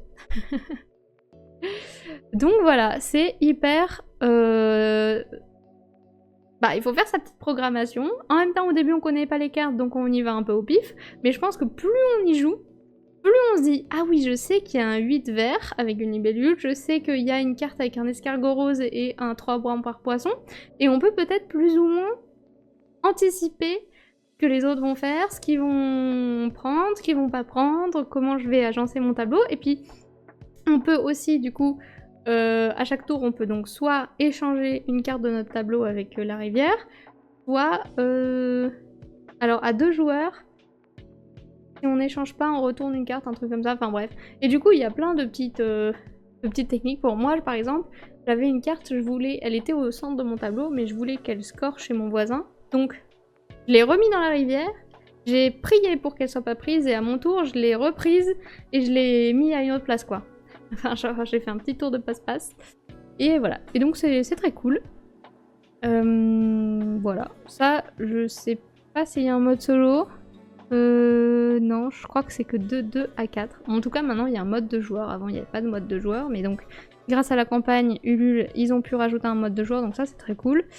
Et voilà. Donc, c'est un petit casse-tête sympathique. Que vous pouvez faire avec tout le monde. Je pense que... même mamie saurait jouer. Voilà. Très sympa. Oh, celui-là aussi, je l'ai commandé. T'as tout commandé. Je valide, ça a l'air super cool. Allez, je mets dans ma wishlist. Cool.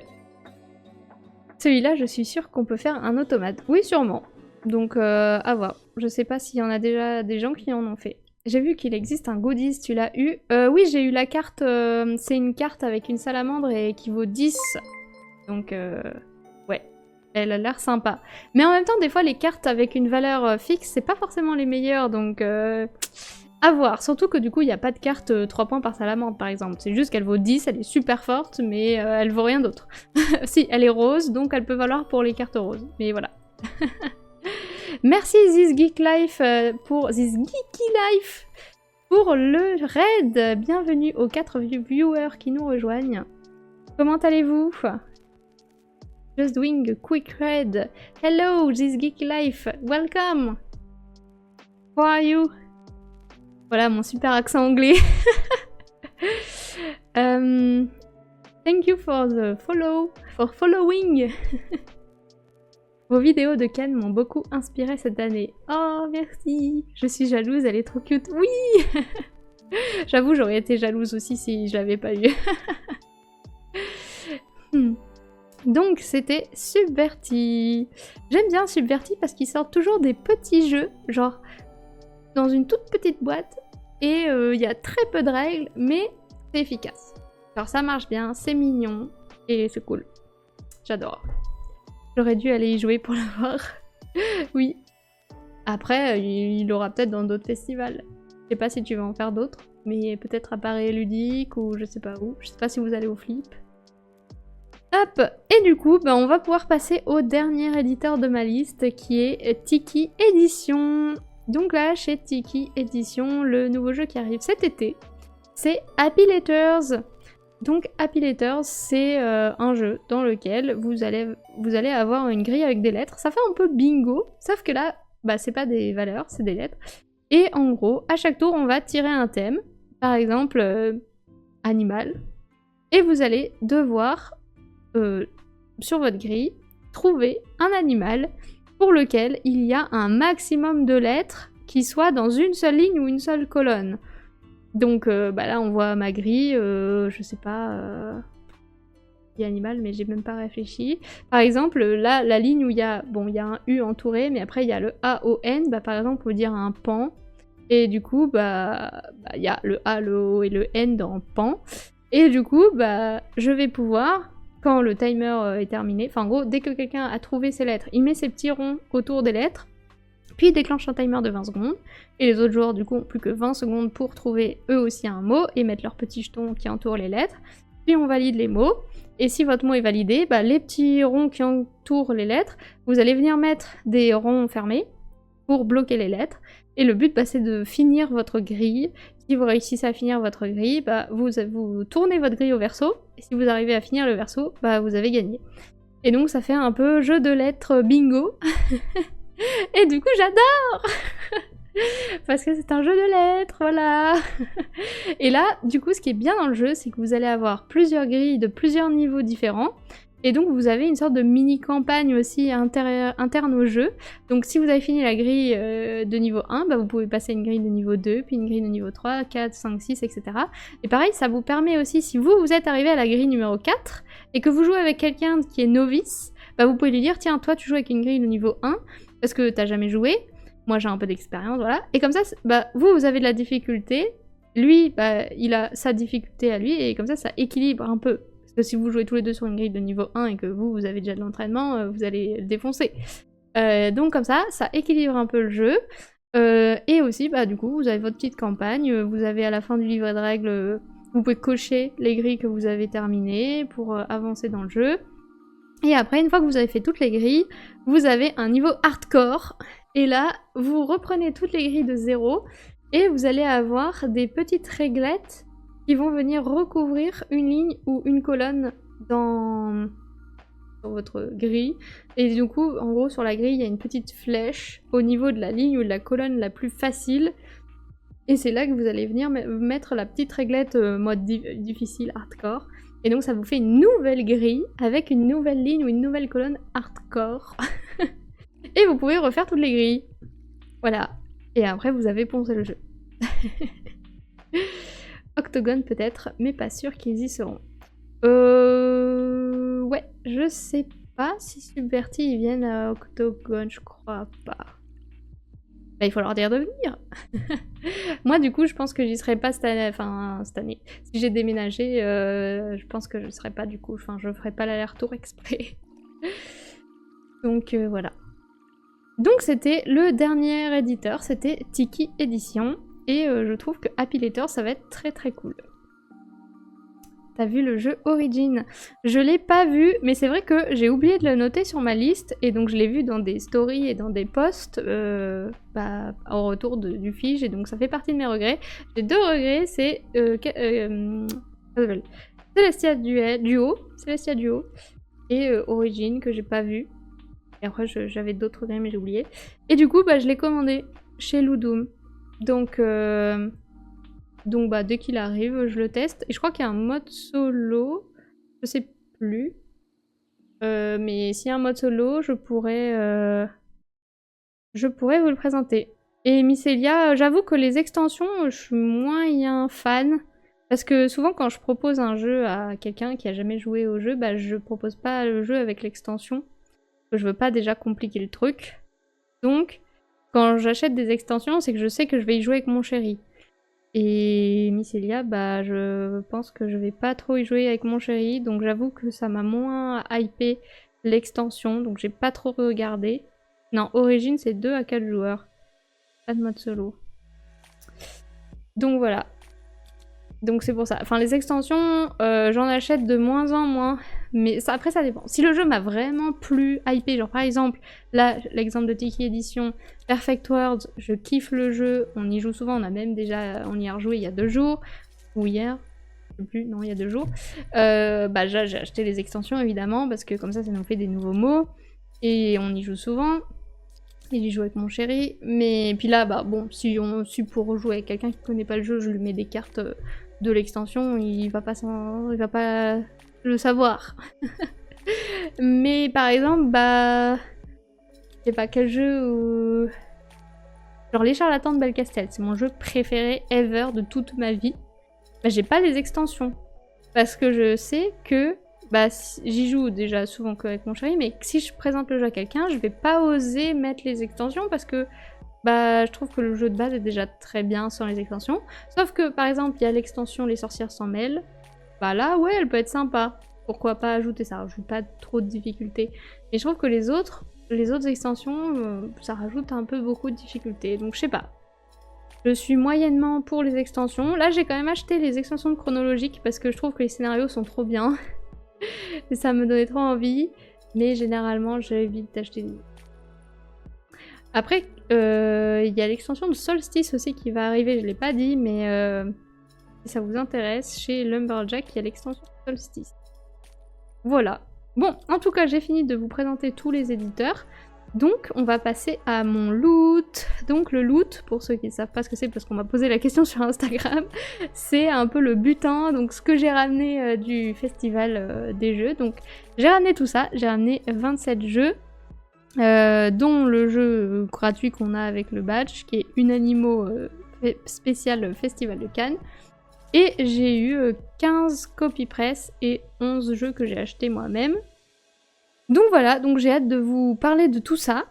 Alors les jeux qui sont pas jouables sur Twitch, je ferai juste une vidéo sur Instagram et sur TikTok. Mais sinon, si les jeux sont jouables sur Twitch, je vous les présenterai. Par exemple, Last Minute qui est tout en haut à gauche et Ravel qui est tout en bas à droite, je pourrais vous faire un live dessus. La nouvelle boîte de chronologique, j'aurais trop envie de vous la faire en live pour vous montrer un peu ce qui change. J'ai pas encore lu les règles, mais ça a l'air cool. Daydream, j'aimerais bien vous le faire en live. Quoi d'autre? Je sais pas si Agent Avenue, il sera sur BGA, mais ce serait cool parce que j'aimerais bien vous en parler, il est trop bien. Living Forest, on fera un live. Magic Arta, j'essaierai de faire un live aussi. Les Medical Mysteries, j'hésite à faire un live parce que je veux pas vous spoiler.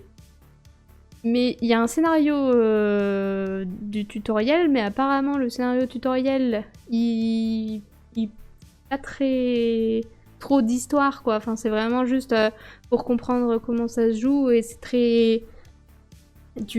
c'est une notice quoi. c'est carré. C'est pas comme les autres scénarios, donc je sais pas trop à quoi m'attendre.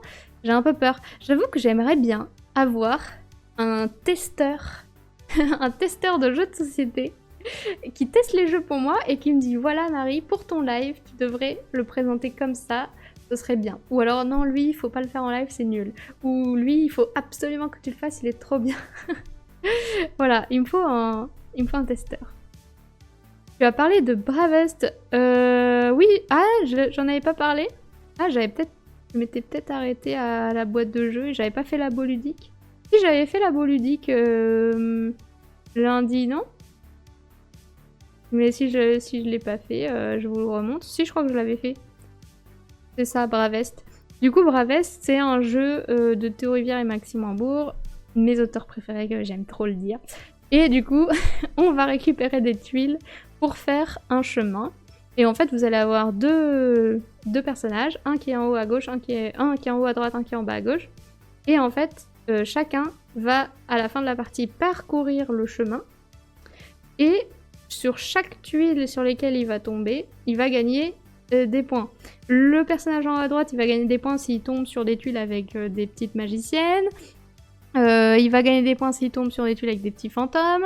Et celui en bas à droite, par exemple, il va gagner des points s'il tombe sur les petits volcans, enfin, les petits magmas. Et s'il tombe sur des épées. Donc il va falloir leur mettre sur leur chemin respectif qu'ils ont envie de voir. Et le chemin n'est pas forcément obligé de se croiser, ils sont pas obligés de se croiser, mais il y a aussi des tuiles qui vont vous dire vous gagnez des points si lui passe par là ou si l'autre passe par là. Donc il va falloir récupérer des tuiles astucieusement pour placer vos tuiles astucieusement et créer le meilleur chemin pour gagner un maximum de points parce qu'ils peuvent pas revenir en arrière, pardon, ils doivent tout le temps aller dans un seul sens. Donc il faut créer un chemin continu le meilleur possible. Voilà, c'est Bravest et c'est très cool. Genre je pense pas que je pourrais vous faire un live dessus parce qu'il n'y a pas de mode solo, je crois pas. Mais je pense que je ferai une vidéo sur Instagram pour le présenter parce que j'ai beaucoup aimé. Voilà. Après, Very Badlands, il n'y a pas de mode solo non plus, ça c'est plus un jeu d'ambiance. Opération Zèbre, mon vrai coup de cœur du festival que j'adore. J'ai envie d'y jouer tout le temps. Pareil pour Flip 7 tout en haut à droite, j'ai joué 3 parties aujourd'hui, 2 parties hier. Donc voilà, mes collègues ils adorent. J'ai aussi joué lundi, on a fait 2 parties aussi je crois. Donc c'est le nouveau The Gang. Genre mes collègues étaient accros à The Gang, maintenant ils sont accros à Flip 7. Voilà, ils en avaient marre de The Gang, ils ont trouvé leur nouvelle drogue, Flip 7. Voilà. Dès qu'ils en auront marre, je trouverai une autre drogue. Ah oui, il y a This Is My Spot là, tout en bas à droite, que j'adore aussi. Bah je pense que dès que Flip 7 ils se lasseront, hop, je leur mets un petit This Is My Spot. Ils vont kiffer. Voilà.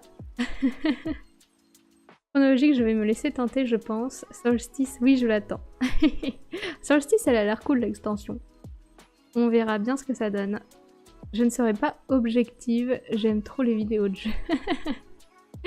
Mais tu as raison, moi aussi j'adore les vidéos de jeux, mais en ce moment je prends plus trop le temps de regarder. Mais avant je regardais toutes les vidéos du passe-temps, je regardais aussi pas mal de vidéos de jeux des cartes Bordeaux, je regardais aussi pas mal de vidéos d'un monde de jeux, mais maintenant j'ai plus le temps, je sais pas ce que je fais de mon temps, mais je fais d'autres trucs. Et donc c'est cool. Oui, tu l'avais présenté. C'était pendant ma pause pipi, après la boîte de... après la boîte avec le Frankenstein vert. Oui. Aujourd'hui, j'ai joué à Alhambra Roll and Write. Oh, mais je connais pas. C'est bien. Donc voilà, donc ça c'est ce que j'ai ramené du festival. Il y a un truc que j'aimerais bien mettre en place sur mes lives, je sais pas si ça va vous plaire, c'est avec le jeu Dilemme de merde. Et du coup, je me dis... c'est une idée de merde, vous me dites si c'est vraiment trop nul. Mais à la fin de chaque live, je tire un dilemme de merde et je le lis. Et soit vous essayez de trouver ce que j'aurais répondu, genre avec les points de chaîne, je peux faire un... comment ça s'appelle? Une prédiction. Ou alors un sondage, je sais pas trop. Comme ça, vous votez. Et ensuite, on peut débattre sur qu'est-ce que vous auriez choisi dans le dilemme de merde. Voilà, et je me dis ça peut être marrant de faire ça à la fin de chaque live. Chaque jour, un nouveau dilemme de merde. Alors je trierai les cartes bien évidemment parce que là en plus c'est dilemme de merde. Moins de 18 ans. Donc j'ai lu un peu que certaines cartes, j'étais en mode... je me vois pas parler de ça en live. Mais il y a des cartes qui sont marrantes. Donc je me dis ça peut être drôle. Voilà. J'ai joué le murmure des feuilles, très chill. Ah ouais, je l'aime bien le murmure des feuilles, c'est trop bien. J'ai hésité à le vendre, mais quand quelqu'un... Enfin, je l'avais mis en vente sur Ocaseo, et quand une personne voulait me l'acheter, en fait, j'ai pas réussi à le vendre, du coup, j'ai dit « Oh non, désolé, je le vends plus. » Genre, j'ai pas réussi à m'en séparer. Il est trop bien. Voilà. Et du coup, il y avait Uno qui voulait que je parle de Toy Battle. Enfin, je sais pas si tu voulais que j'en parle, mais donc on voit en bas à gauche sur la photo qu'il y a Toy Battle. Du coup, Toy Battle, c'est un jeu de duel et ça fait penser un peu à Clash of Clans. Je sais pas si vous avez déjà joué sur téléphone à Clash of Clans. Moi, j'ai jamais joué, mais mes potes au lycée jouaient qu'à ça. Donc, je vois plus ou moins l'idée. Et donc là, bah, on a chacun notre clan. Et le but, bah, c'est d'aller attaquer le clan adverse. Et donc, à chaque tour, on va pouvoir soit récupérer 2 tuiles de notre armée, entre guillemets, soit poser une tuile sur le plateau. Et en fait, les tuiles vont de 1 à 7 en valeur. Et en fait, à chaque fois qu'on va poser une tuile, si c'est la première tuile sur la case, on peut poser la valeur qu'on veut. Par contre, après, on peut poser des tuiles sur les tuiles adverses, mais il faut à chaque fois que la valeur soit supérieure à la tuile d'avant. Sauf si c'est une tuile à nous, là on peut poser ce qu'on veut au-dessus de nos tuiles à nous. Et il faut toujours que nos tuiles soient accrochées, entre guillemets, à notre tour de départ, enfin notre camp, quoi.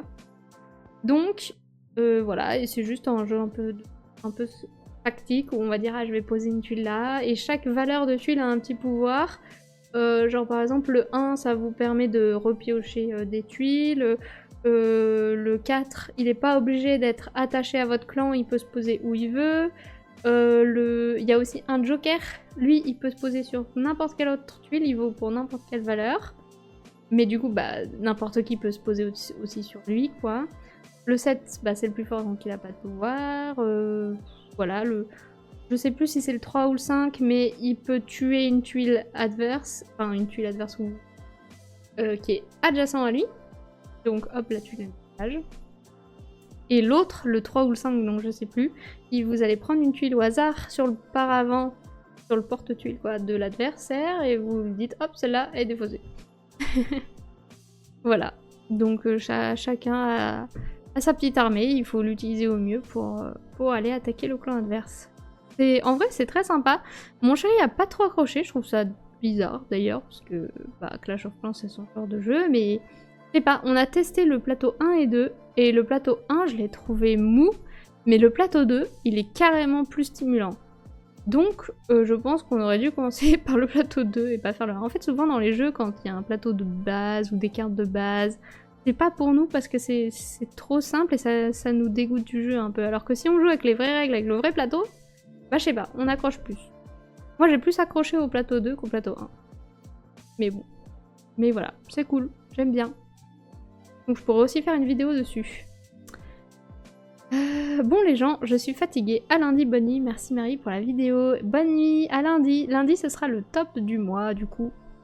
Ça fait beaucoup de présentations de jeux, mais voilà. C'est un peu le planning qui est fait comme ça. Mais on jouera un jeu jeudi. Faut que je choisisse quel jeu. Je sais pas encore trop quoi vous présenter jeudi. Ça dépendra. Si j'ai le temps ce week-end de regarder les règles de Living Forest, pourquoi pas. Sinon, pourquoi pas Chronologique ou Daydream. Je verrai. Ou alors Last Minute et Ravel, on verra. Du coup, c'est quoi ton dilemme de ce soir? Ah, eh ben... Est-ce que je peux attraper la boîte du jeu?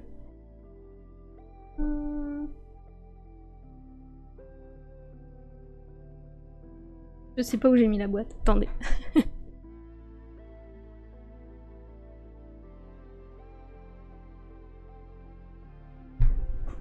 Elle est là. Alors... On va regarder, je vais tirer une carte au hasard. Je vais mettre sur... Tac. Hop. Hop. Tac. Tac. Alors, je passe en vidéo. Jeu. Tac. Donc, le jeu dilemme de merde, c'est ça. Et donc, ben, on va tirer un dilemme au hasard. Hop. J'arrive pas à ouvrir la boîte, ça commence bien. Hop. Est-ce que je prends la première carte? C'est quoi la première carte? Alors. Ah oui, en vrai, ça peut être marrant. Donc, le dilemme, c'est... Est-ce que je préfère affronter un requin avec une frite de piscine ou affronter un ours avec des bombes à eau? Allez. Comment on peut faire? Comment ça marche les points de chaîne? On va tenter les prédictions. Le créateur et le modérateur ne peuvent pas créer de prédictions. Les spectateurs qui ont deviné correctement peuvent remporter des points de chaîne. Oh, je peux pas faire de prédiction? Ah si, là. Donner un nom à la prédiction. Je sais pas comment je l'appelle. Dilemme de merde. Réponse possible. Alors, je vais mettre affronter le requin. Et ensuite, je vais mettre affronter l'ours. Hop. Période de la prédiction. Bon, je vais mettre 5 minutes. Je sais pas si je peux fermer la prédiction. Ouais, je vais mettre 10 minutes. Tac. Commencer la prédiction. Le streamer ou un modérateur doit confirmer le résultat dans 24 heures après la fin. J'ai compris. Ok. Est-ce que je peux afficher la prédiction quelque part?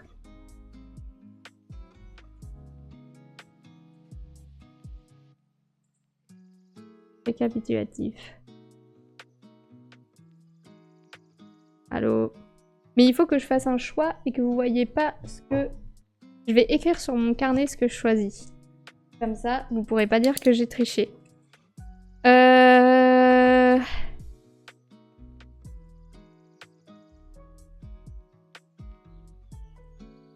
Voilà, j'ai écrit sur mon carnet. Hop. Je vais faire comme ça vous voyez pas. J'ai écrit sur mon carnet si je préférais affronter un requin avec une frite de piscine ou affronter un ours avec une bombe à eau. Voilà. Super cette soirée. Mais je peux pas... Comment je peux faire pour afficher la prédiction? Pour l'instant, vous êtes 5 personnes à avoir dit que je préférais affronter l'ours. En vrai, vu qu'on est que 7, je pense qu'on peut déjà arrêter... On peut déjà arrêter, hein. Je sais pas s'il y a d'autres personnes qui vont voter.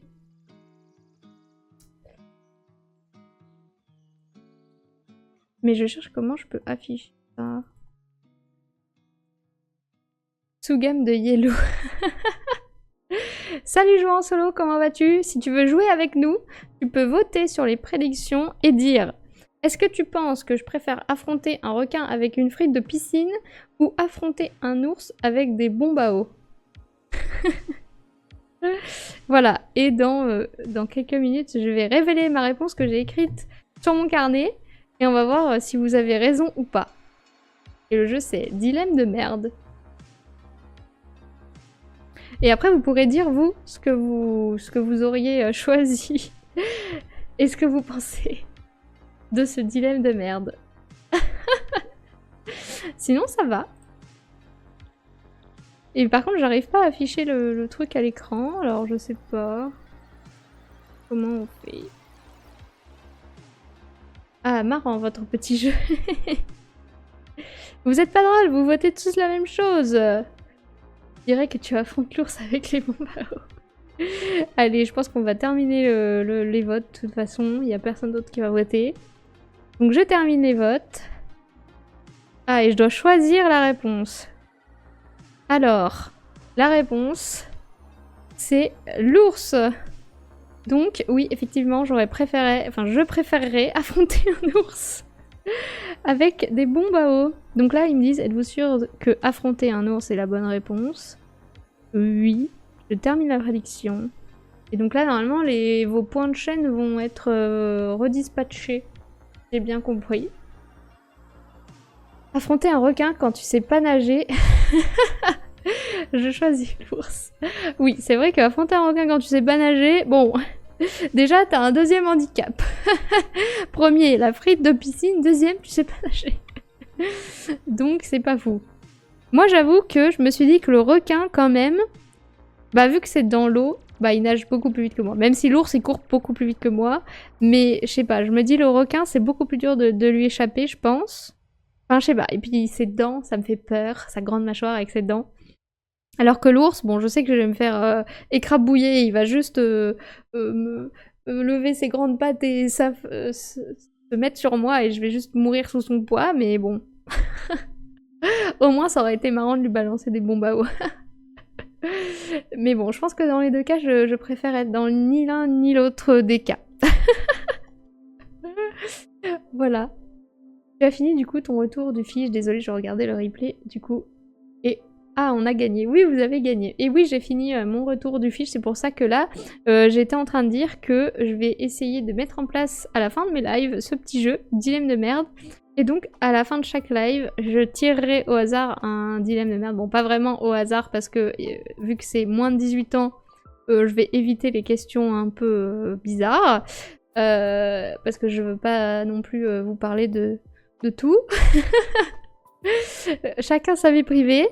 Mais bon, voilà. Il y a des dilemmes un peu marrants, comme celui-là. Affronter un requin avec une frite de piscine ou affronter un ours avec des bombes à eau. Déjà, affronter un requin à Lyon, bah un ours, c'est pas mieux. L'ours, tu as peut-être une chance, c'est ça. Si j'arrive à grimper à un arbre, peut-être. Sinon, avec un pot de miel avec toi. Oui, voilà. En fait, c'est pas des bombes à eau qu'il faut lui lancer, c'est des bombes à miel. Winnie ou Nemo. C'est pas vraiment Nemo, hein. Le requin dans le monde de Nemo s'appelle Bruce. Ok. J'avoue, je retiens pas ce genre d'informations, mais c'est bon à savoir. En fait, si vous voulez l'appeler Brut, mais ils se sont dit, ça existe pas le prénom Brut, alors Bruce c'est bien. La question... Les questions eau, les questions coquines. Oui, c'est ça, il y a des questions un peu sexuelles et tout ça. Genre, je peux vous montrer, j'ai mis les cartes à la fin. Mais, genre, je vous spoil pas les autres, mais par exemple... Alors, bon, ça c'était nul. C'est pas sexuel, mais bon, c'est nul. Qu'est-ce qu'il y avait? Ça, j'ai pas la ref, donc je sais pas. Alors, là, c'était... Est-ce que tu préfères fondre dès que la pluie touche ta peau ou devenir très très appétissante pour les chiens? Bon, encore celui-là, on pourrait le faire en live. On le fera plus tard. Là, voilà. Est-ce que tu préfères pouvoir coucher avec qui tu veux ou pouvoir acheter tout ce que tu veux? Bah... Même si j'avais envie de pouvoir coucher avec qui tu veux, je le dirais pas en live. Du coup... Voilà. C'est juste super gênant. Mais je préfère acheter tout ce que je veux parce que je préfère acheter des jeux de société que coucher. Mais bon, chacun son avis. Voilà. Donc bon, on va s'arrêter là, quoi. Je vais devenir tout rouge. MDR. Bon.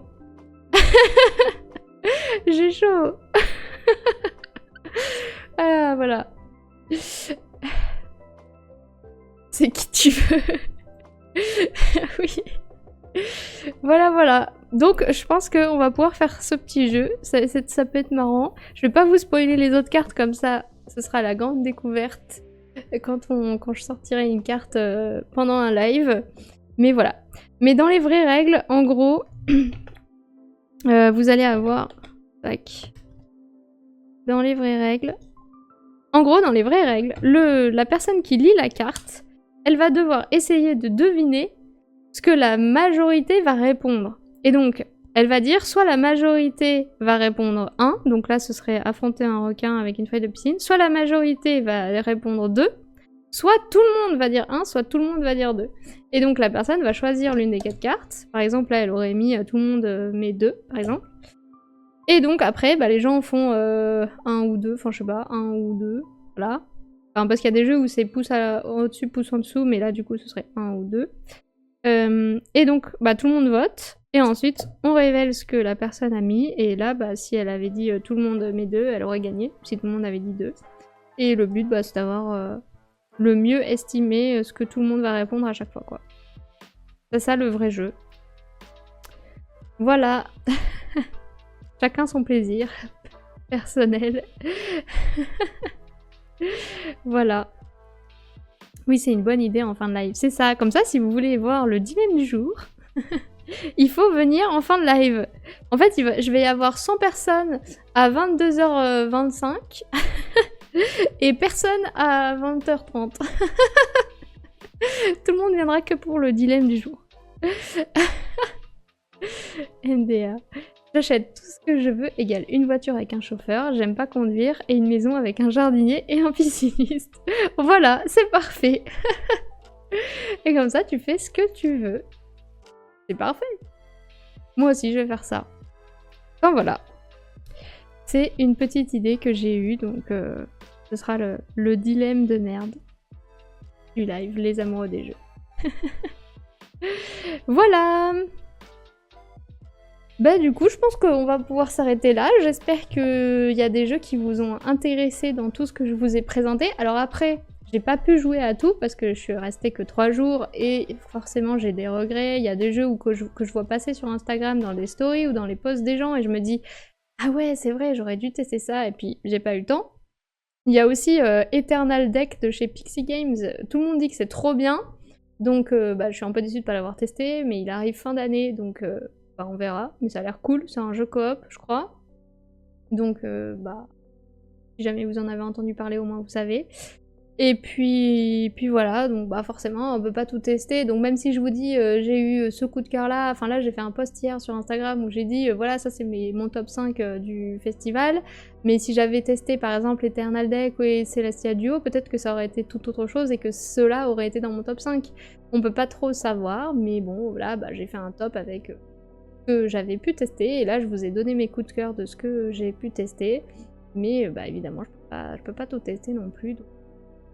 Donc voilà, là le prochain festival que je vais faire, ce sera soit à Paris et Ludique, soit à Vichy, je sais pas encore, vu que je vais déménager bientôt, je sais pas si je fais Paris et Ludique, ça dépend où je serai à ce moment-là.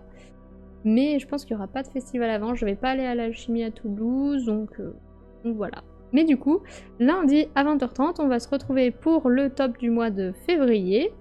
Et jeudi prochain, on verra ce que je choisis comme jeu pour faire un live jeu, parce que on a envie de jouer là, on est en manque. Donc ça pourrait être cool de tester un jeu jeudi prochain. Donc je vous dis quoi, lundi de toute façon, et puis sinon vous verrez dans mes stories Instagram. Voilà.